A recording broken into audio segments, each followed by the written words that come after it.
Cheers, everyone. My name is Lesley Timbol, and you are on my live stream for Mental Iron. This episode is not brought by Rain, but if you haven't tried it, I love the Rain drinks. And if you've ever had a chance to try it, this particular one's called White Gummy Bear. I really like this one. So if anyone's ever tried the Rain drinks, let me know what your favorite one is. And if you haven't, I encourage you to try it because they're really yummy. I only have these once a day, and usually I give them if I need a little bit of energy. I wouldn't recommend having them at night.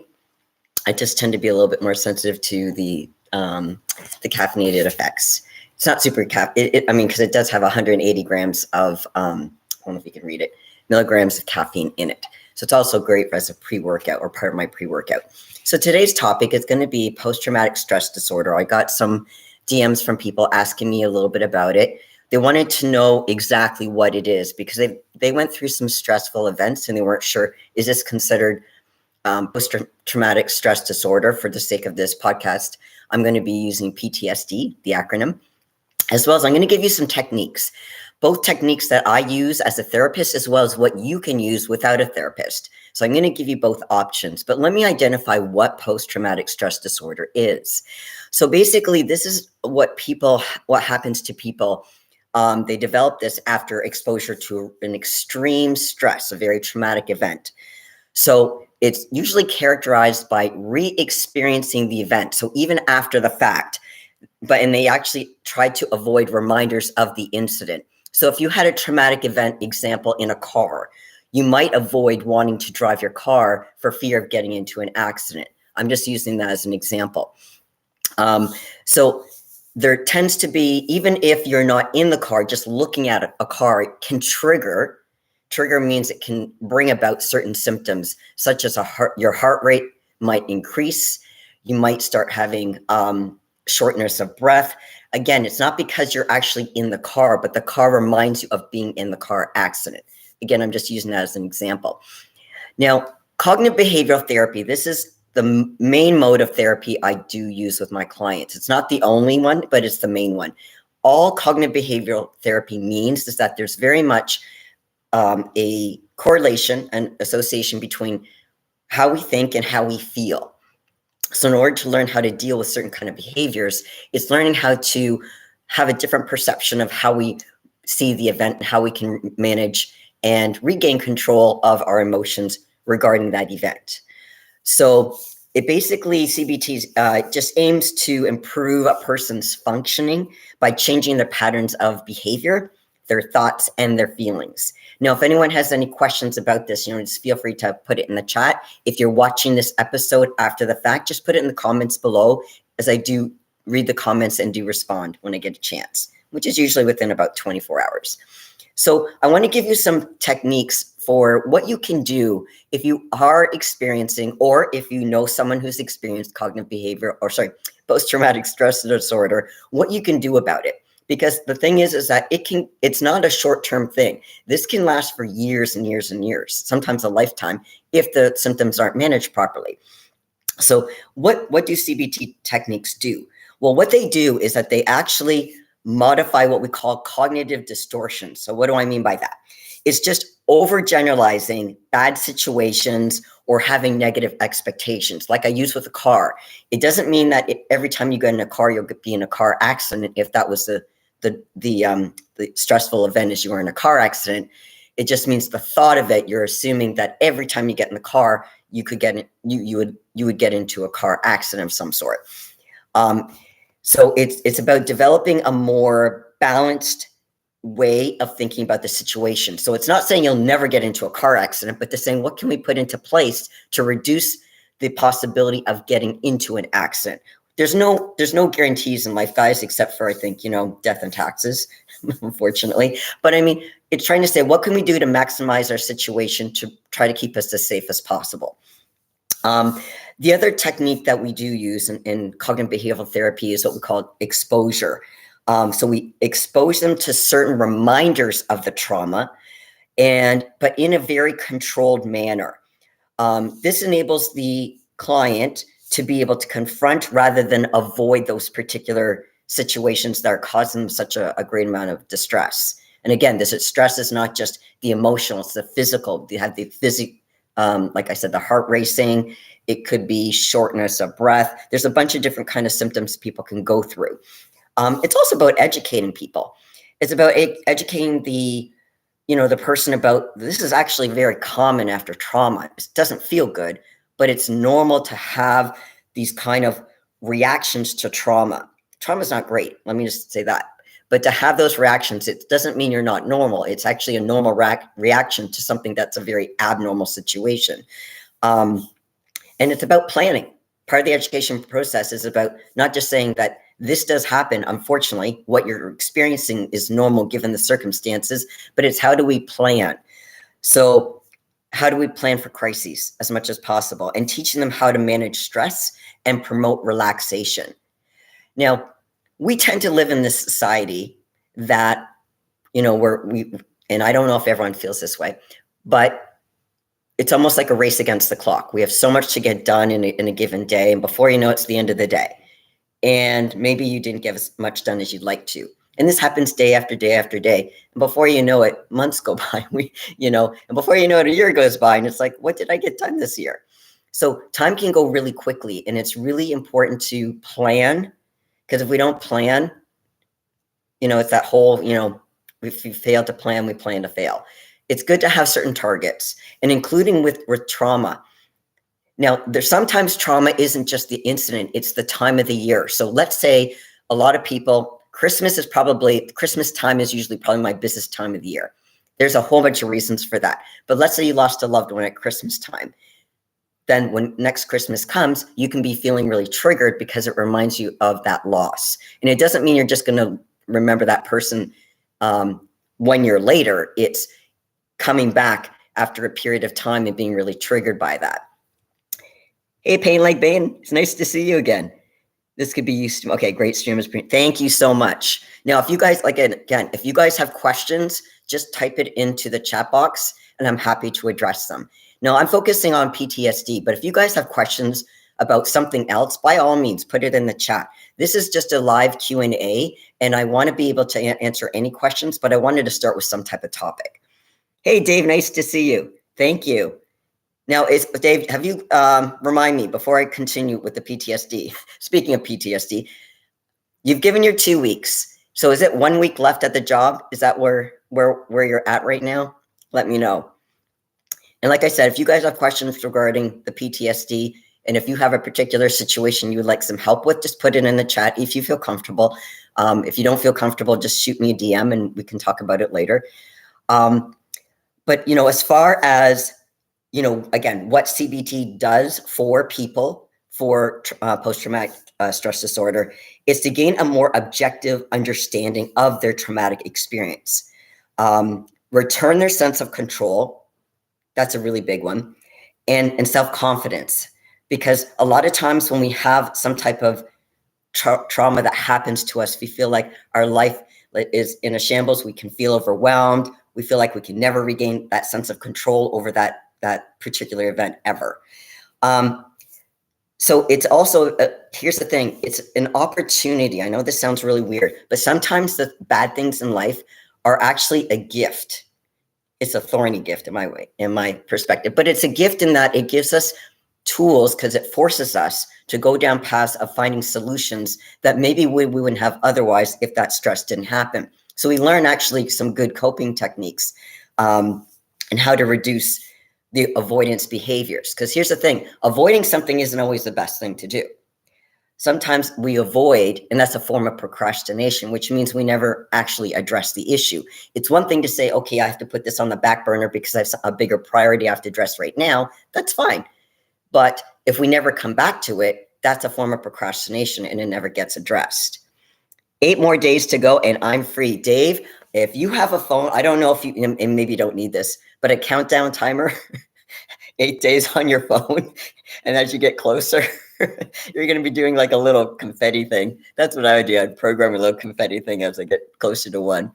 But I'm happy for you, Dave, because I remember we were talking about how your work environment was very, very toxic. That could be its own little form of PTSD, actually.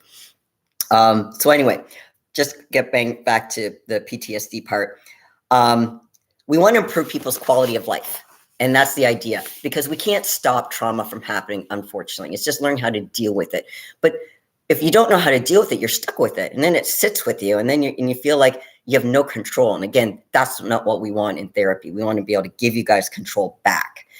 So let me give you some techniques that we do in therapy, as well as what techniques you can do outside of therapy. So I'm going to do both. So one is called cognitive restructuring. So all these fancy words I'm going to explain. All it means is that it helps people make sense of these bad memories. Because sometimes we're like, why the heck did this happen to me? Did I do something is this karma? Is this like something in my past that I have to pay for now? No, it's not, guys. It's not. Oftentimes people remember their trauma differently than how it actually happened. So what I mean by that is that they're not remembering certain parts of the trauma, but they remember other parts. So they only have part of the picture, not the full picture. And if you know anything about, let's say, talking about an incident, if you don't look at the full picture, you're missing the full context when you only focus on one piece of it. So it's common for people to feel guilt or shame about aspects of their trauma that were actually not their fault at all. Cognitive restructuring, it helps people look at what happened with facts to get a realistic perspective of the trauma. Again, the reality you put into perspective, that can change how you look at it. But when you're in the trauma, we get caught in it, and sometimes we can't get outside of it to look. It's almost like an outsider looking in. By definition, we can't be objective because we're the person. If we're the person suffering the trauma, it's very hard to be objective. That's why it's kind of nice to have someone else to speak to.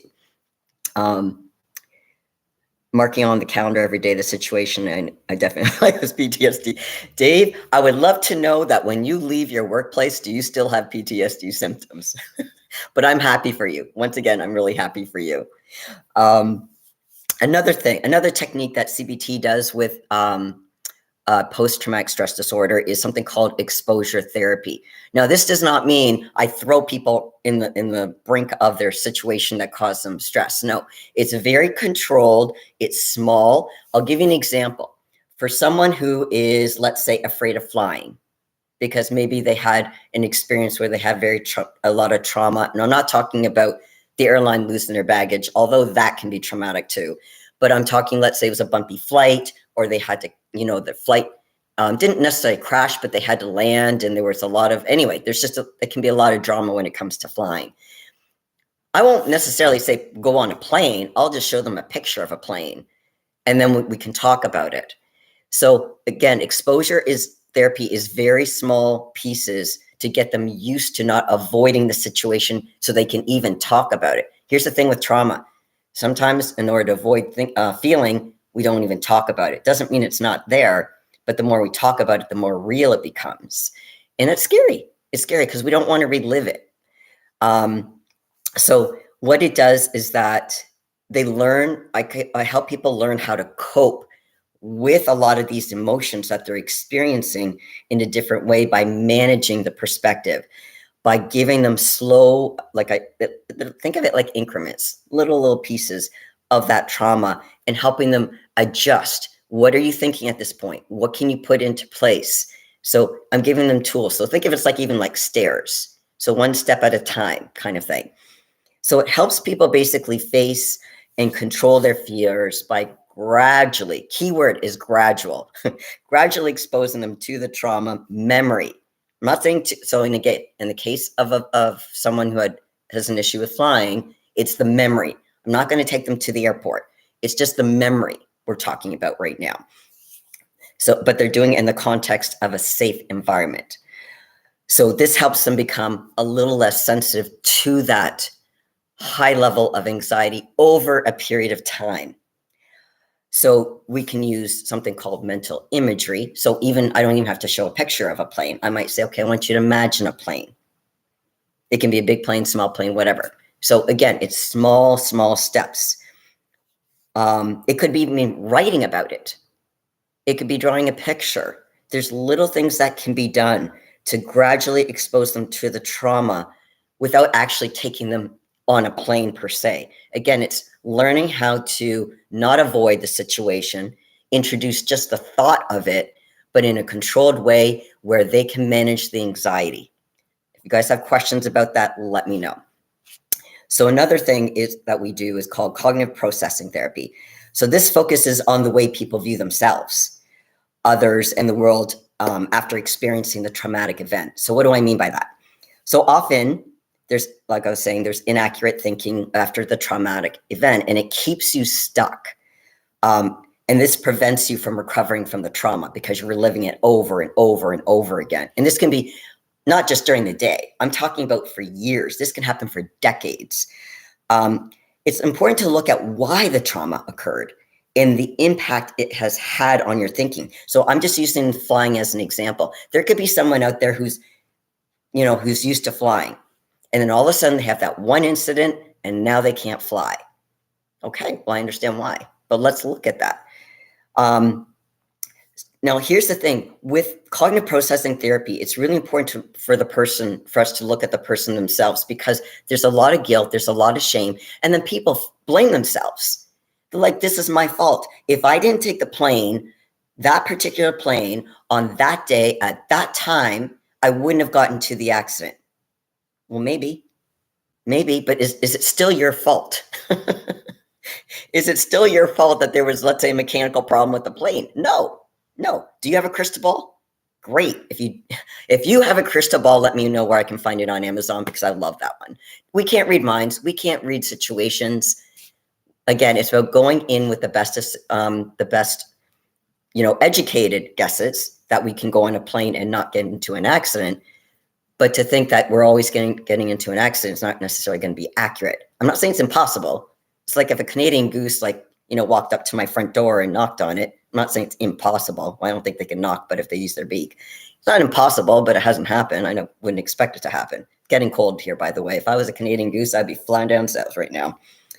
Okay, so it's important to be able to focus on learning skills to evaluate whether that person's thoughts are supported by facts and whether there are more helpful ways to think about the trauma, because we get caught in that there's only one way to deal with trauma, and that's just to re-experience it, thinking that if I think about the trauma, if I relive it, maybe I could have changed it somehow. But if that's where it stops, that's where we get stuck, and we're in this negative loop. So this is where, the counseling can come in really handy, because strategies can be given, as well as that realistic perspective, and not that blame. It wasn't your fault. There's something also called stress inoculation training. So what does that mean? It focuses on teaching coping techniques to help lower the anxiety when experiencing stress-related stimuli. So basically deep breathing, progressive muscle relaxation, cognitive restructuring, which I did talk about a little bit, and assertiveness skills. Sometimes the assertiveness, we talk about assertiveness like standing up for yourself, being assertive, not bitchy, not being an asshole, but being assertive, stand up for your rights. Like, you don't want to work at the current workplace because it's, very toxic. You can say that in a more politically correct way, by the way. But I'm talking about assertiveness skills also with yourself. And I mean to say, put it in perspective. Like I said, it's not your fault. It's being assertive to saying, you know what? I'm going to regain control of this. This situation regained control of me for a period of time. That's going to end. Again, it's learning how to regain your sense of control and confidence. So I want to talk about things that you can do outside of therapy. Now, I'm going to give you some techniques. Now, if you need help, obviously talk to someone like myself. But, if you want to try some techniques outside of a therapy, I want to give you 4. I'm going to give you 4 things that you can do at home. So you can try practicing the cognitive restructuring on your own. So how would you do that? Well, I want you to challenge, or what we call reframe, your thinking in the moment on a regular basis. Now, this can be difficult, especially because you're not used to it, but it's important to challenge negative thoughts as they come up. Now, this doesn't even have to be about the trauma. This can be negative thoughts in general to get you practiced into that habit of thinking. We're talking about patterns of behavior. So again, not just with the trauma, but when you have negative thoughts, what's happening? Are you focusing on the past? Are you thinking about the present? Or are you thinking about the future? And then what's your role? Are you more in the receiving role as far as people are doing this to you? Or are you saying, okay, this is what they're doing to me, but this is what I'm going to do about it? How do you regain control? This is part of the reframing that I'm talking about. We don't have control over what other people say or do, but we do have control over how we respond to how people treat us. Okay? That's a really key thing. Sometimes we'd like to control people because, they are being unreasonable, or in our perception, we think they're being unreasonable or disrespectful, but we can't change people. But we can put boundaries in place, like Dave is leaving his toxic job, which is good for your own mental health, Dave. By the way, kudos to you for that. But also, when you do this on a regular basis, you're going to be able to apply this to the negative thoughts when you have this triggering situation when it comes to the traumatic event. Because again, the traumatic event is something that happened to you, absolutely. But to say, okay, what can I do about this now? I can't change what happened in the past. Again, we don't have a magic wand to go back in the past. But what we can do is to say, what can I do about it now? Because it's still affecting me now. To saying, okay, what would I do differently if I was in similar situations? You might or may not be able to do something differently, but what can you control? You can definitely control your breathing. You can actually do what I call a little mental checklist of what's within your control, what's realistic. This is what I'm talking about, what you can do, but it requires a bit of planning and it requires a lot of practice. Now, there's also a technique called the ABC technique. So what do I mean by ABC?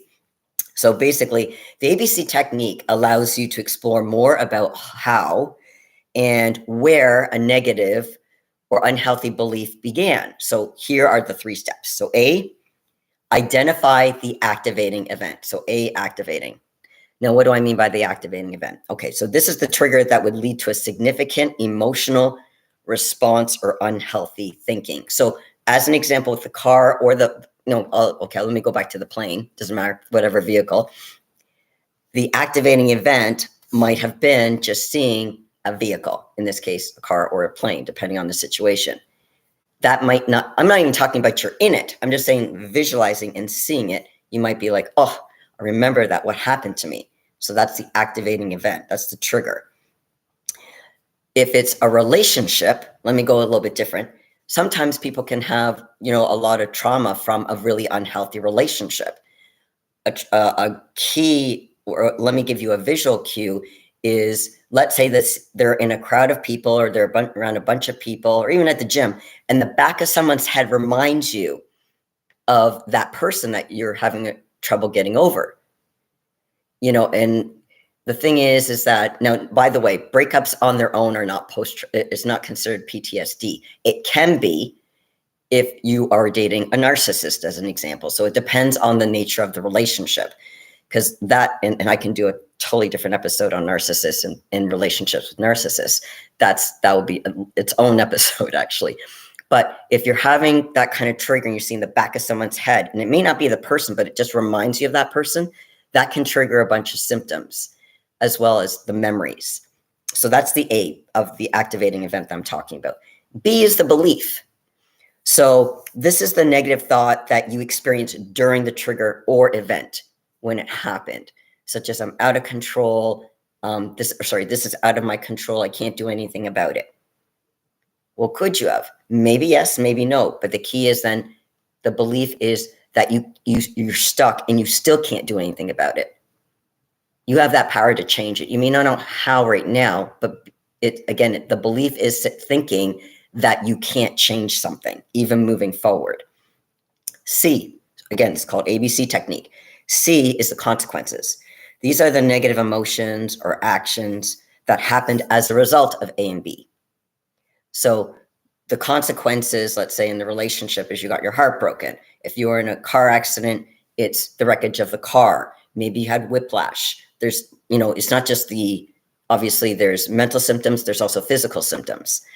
So this gives you the challenge to, this gives you the chance to challenge your interpretation. Because remember what I was saying before, sometimes when we think back to a traumatic event, we're remembering one section, not the whole section, one piece. And that gets really blown out of proportion because we zoom in It's like we're hyper-focused on this one aspect and we blow the crap out of it. Now, I'm not saying it's not a significant negative thing that you're experiencing. It absolutely is. But sometimes when we don't put it into context, we're not able to cope with it properly. So basically what I would say is challenge your belief. Can you do something about it? Again, maybe not that second, but maybe afterwards you could have.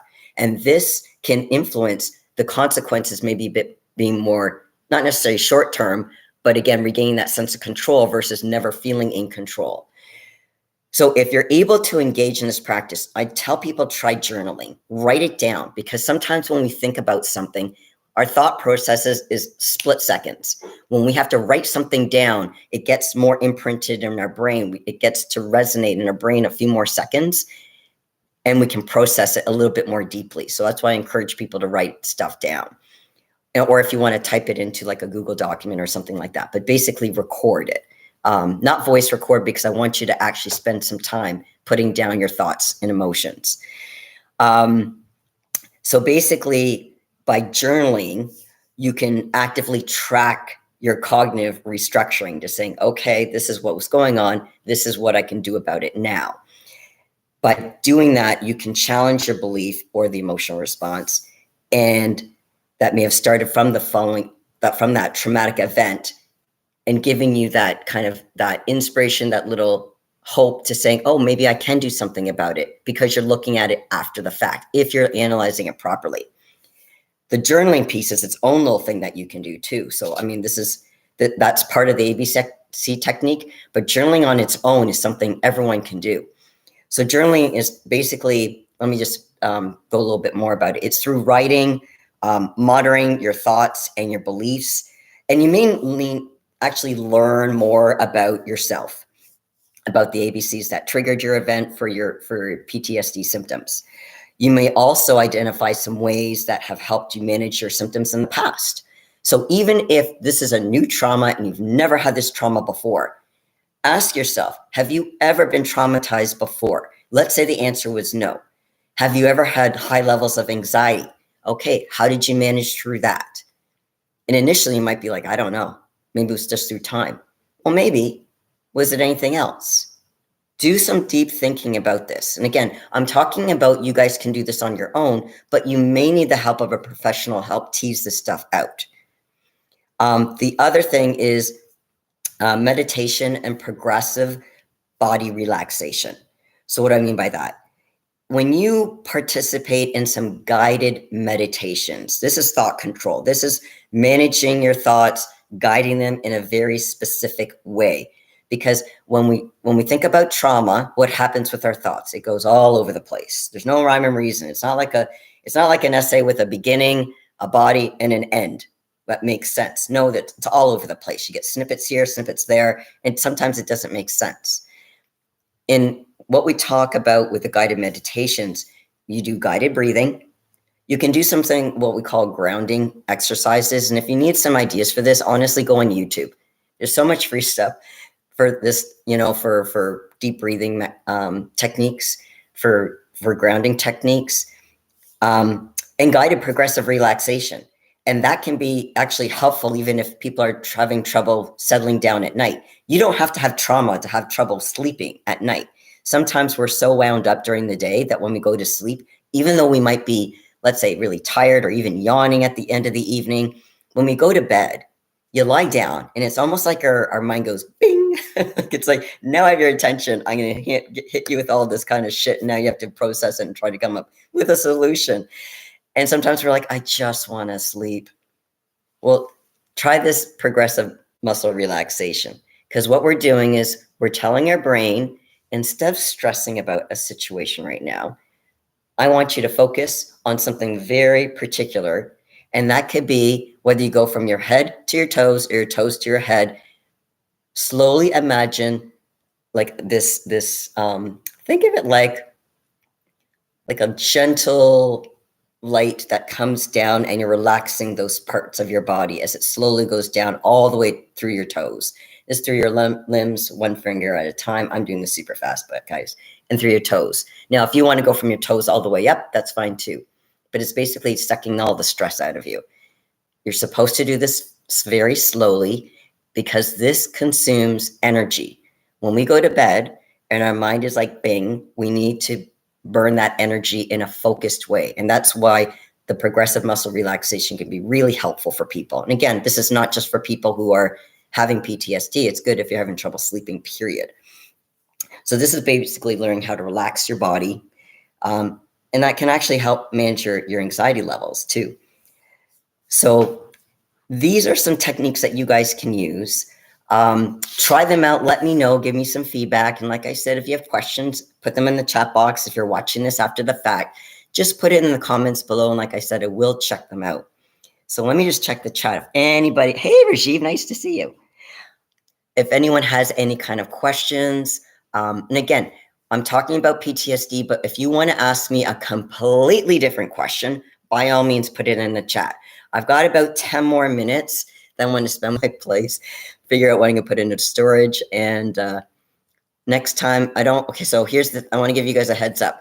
I'm not sure. I'm hoping to still do my live next week, Monday. I should be able to, because I'm not flying until, when am I flying? I'm flying on Wednesday.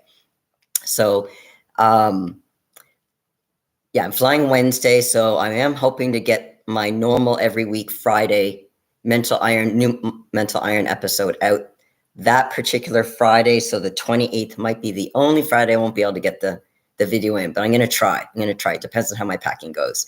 But yeah, so let me know if you guys have any questions about PTSD, or if you want to talk about anything else specifically. But yeah, thanks for joining me for today. Any questions, comments, concerns? Let's see. Everyone's really quiet. And by the way, thanks for the thumbs up, guys. It really helps. My understanding is that helps the algorithm. The idea is, the more people can access this stuff, perhaps they can benefit from the information I'm giving them. That's the whole idea. For me personally, I don't care how many likes I have per se. It's just I want to get the information out to other people. So that's my goal, is to get it out to as many people as possible. So you guys giving me a thumbs up really is helpful.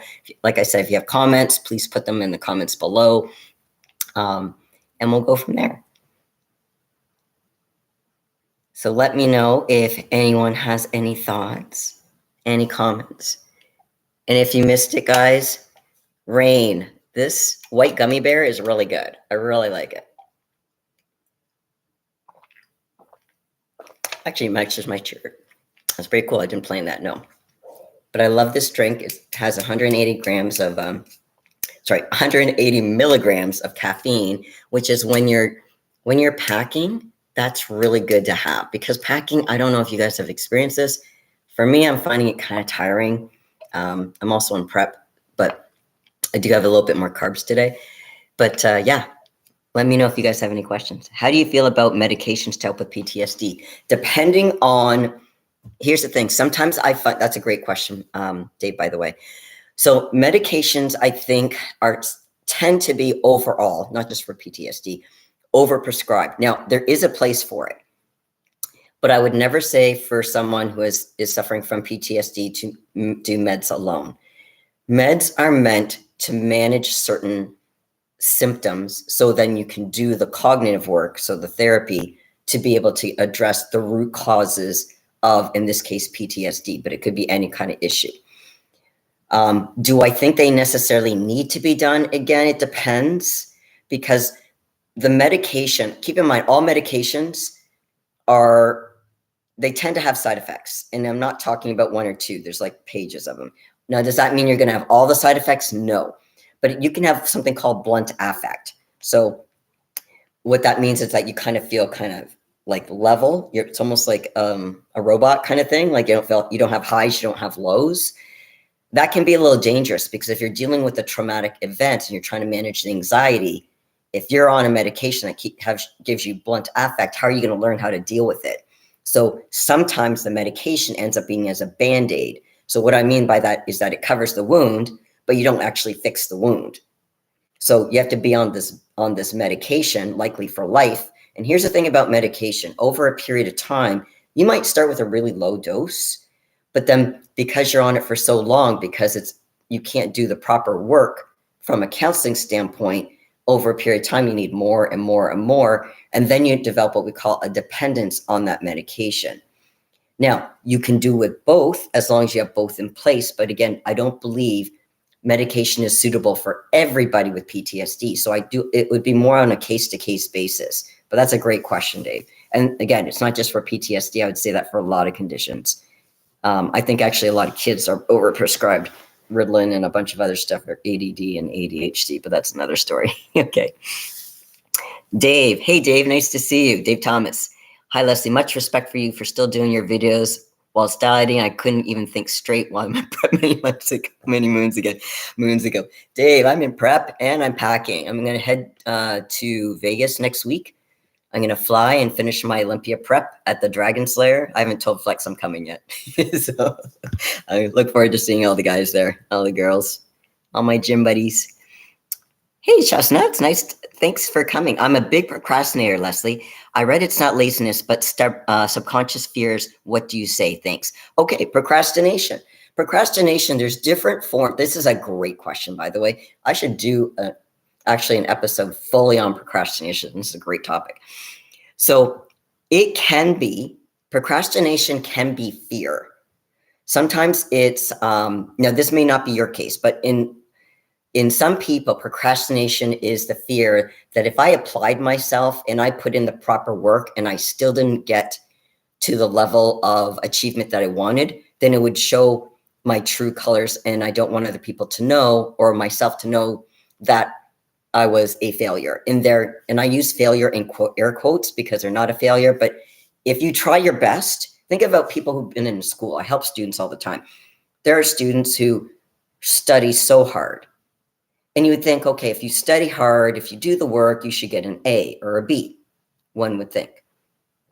But what if, and then there's people who don't study, don't show up to class, and they fail, or they don't do very well. They get a poor grade. Okay, that makes sense. However, what would it say to a student or a person who's studying for something, they're doing their best, and they still fail or do very poorly?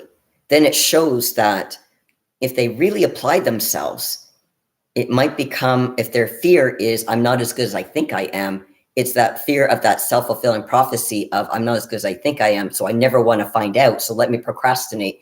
So if I don't come at my best, whether from an achievement standpoint, whether this is on stage or in school or whatever in life, if I don't fully apply myself, then I'll never know.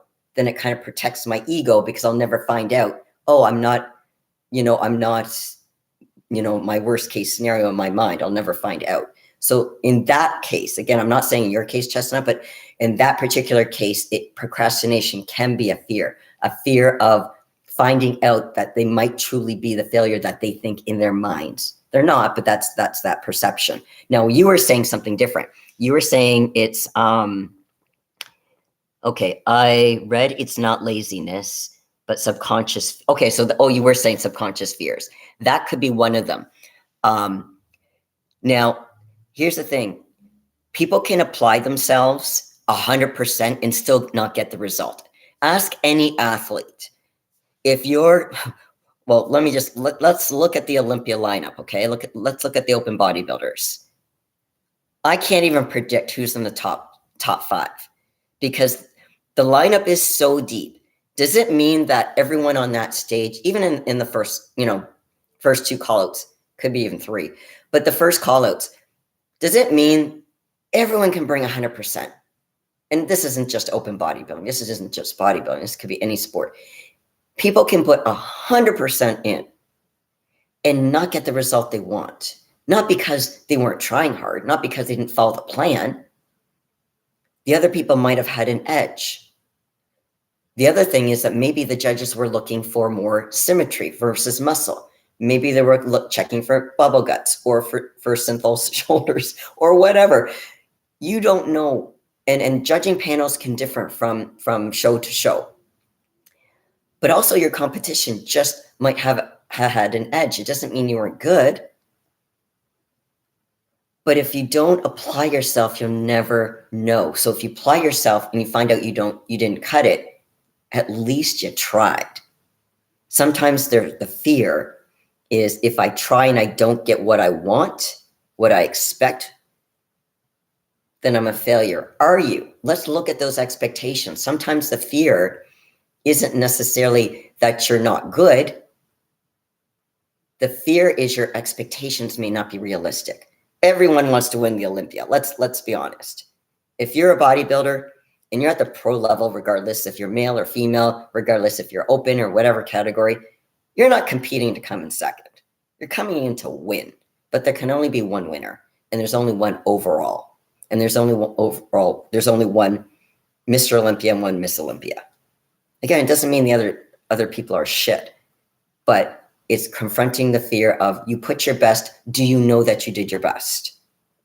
You have to look at yourself in the mirror. Now, if you look in yourself in the mirror and you said, this is the best package I brought to date and I came in 10th, well, be proud of that. That's a success. And this is what I mean by expectation. Sometimes it's the fear is that we expect something, but the fear is based on something that might be unrealistic given the competition. Doesn't mean you're not good. It just means your competition is so friggin' fierce. But let me know your thoughts on that, Justin. I want to hear it. And if you're willing to open up, we can talk about it further. But again, if you don't feel comfortable, shoot me a DM on Instagram. We can talk about it. Dave, are you going to Vegas just for your Olympia prep or starting your 6-month stay? Okay, Dave, yes, I am starting my 6-month stay.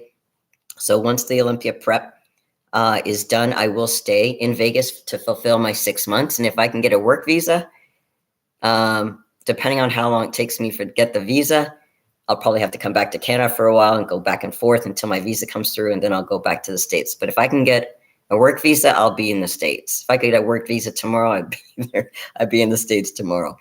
But yeah, I definitely want to make the move to the US for sure. But yeah, but this Vegas, like if you guys can't make it to the show, get the live stream. This is going to be a really, really competitive year. More competitive than the past many years, actually, I think. And yeah, it's gonna be tough competition, which is exciting. For me at least, it's exciting. I hope it is for you guys too. Any other questions before I wrap up for today?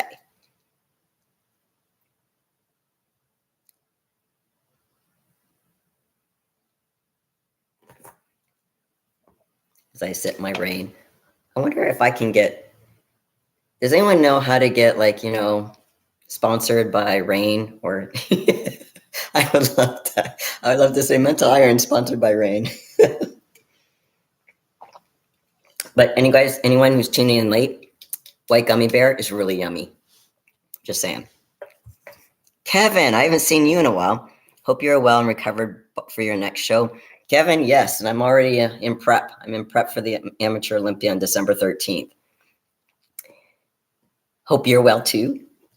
So yeah, if there's nothing else, guys, I'm going to wrap it up for today. I should be on next week. Like I said, depending on how the packing goes this week, I leave for Vegas next week. So I'm hoping to have everything done, put stuff in storage and be on the plane. I'm still waiting for my rental agreement, my condo to get approved. I'm really hoping it goes through. Because I have a flight, but nowhere to live right now. But yeah, I'm sure it'll go through. So, all right, guys, thank you for joining me. Like I said, if people have any questions or topics, wanted clarification, and put it in the comments below, even if you're watching it later, because I do check my comments. If I don't get to you later on today, I will for sure tomorrow. But yeah, so thank you again. Catch the show later. Good journey to Vegas. Take care. Thank you, Kevin. Thank you, guys. Dave, Rajiv, thanks for joining me. Chestnut, that was a great question, by the way.